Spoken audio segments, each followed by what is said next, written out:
Hi, this is Rev Ed with today's Back Porch Devotional from Psalm 129. Greatly have they afflicted me from my youth. Let Israel now say, greatly have they afflicted me from my youth, yet they have not prevailed against me. The plowers plowed upon my back, they made long their furrows. The Lord is righteous, he has cut the cords of the wicked. May all who hate Zion be put to shame and turned backward.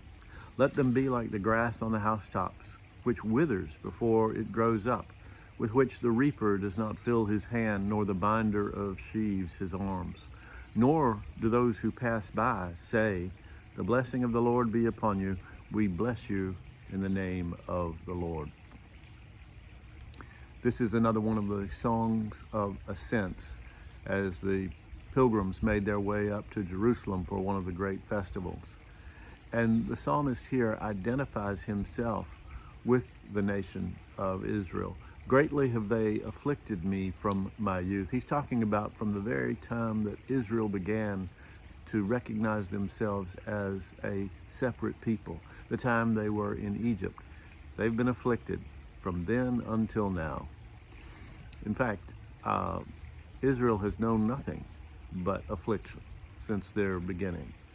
And their story is one long history of one group after another taking it out on the people of Israel. It started with the Egyptians, but it certainly didn't stop there. You had the Canaanites, you had the Assyrians, you had the Babylonians. In our own time, we've had the Nazis, and even in our day, in our own country, there are people who seek out Jews to persecute them. It is something ugly and yet something that is natural to those who belong to God. If we're going to walk in the way that God calls us to, we're going to suffer oppression. But you could certainly make the case that no other people group in the world has suffered the kind of consistent oppression that the people of Israel have suffered. Greatly have they afflicted me from my youth, yet they have not prevailed against me. The people of Israel still exist. The Jews still exist. They are still part of God's chosen people. The Lord is righteous. He has cut the cords of the wicked. The image there is of a prisoner who is bound with cords, but the Lord has set them free. Setting his people free is what God has done from the beginning unto now. And so then the psalmist continues. He says, may all who hate Zion be put to shame and turned backwards. And Zion here, of course, is just a reference to Jerusalem, the city of God. And when we think about the city of God, we need to remember that in the Hebrew conception of things, it was the city where God dwelled with his people. And so may those who hate the place where God dwells with his people, may they be turned backward. Let them be like grass on the housetops. The roof of a house in that time was flat.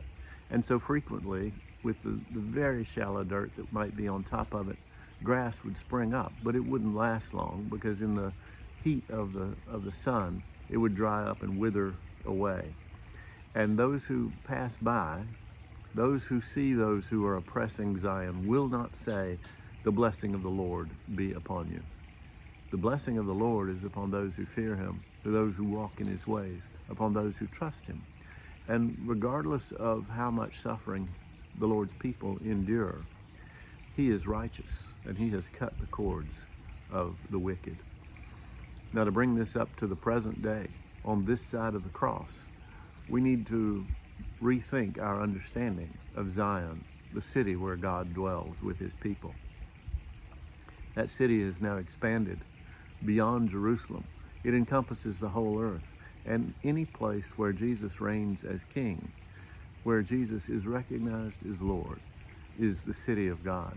For Jesus himself dwells with his people, and he fully identifies with them.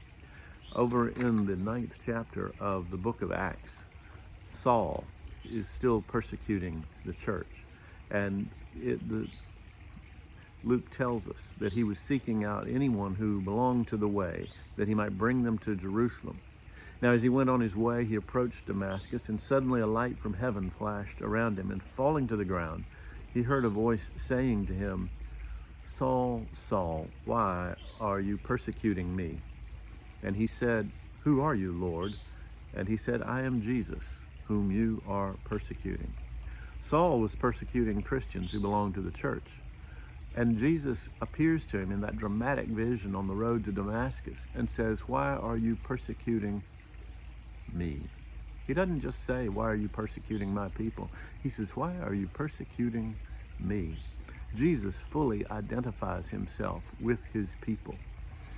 So for us to understand this properly, Zion, the city of God, is the church.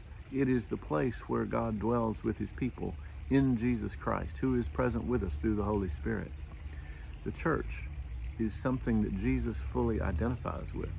So when we degrade or downgrade or denigrate the church, we are attacking Jesus himself. We need to remember that. The church is far from perfect, but she is the bride of Christ. And all those who seek to destroy the church will in turn be destroyed. The Lord is with his people. He will always be with his people. And no matter how hard the oppression or how deep the tribulation, the Lord is with us and he will see us through it. This is the good news that comes to us this day. God's blessings be upon you.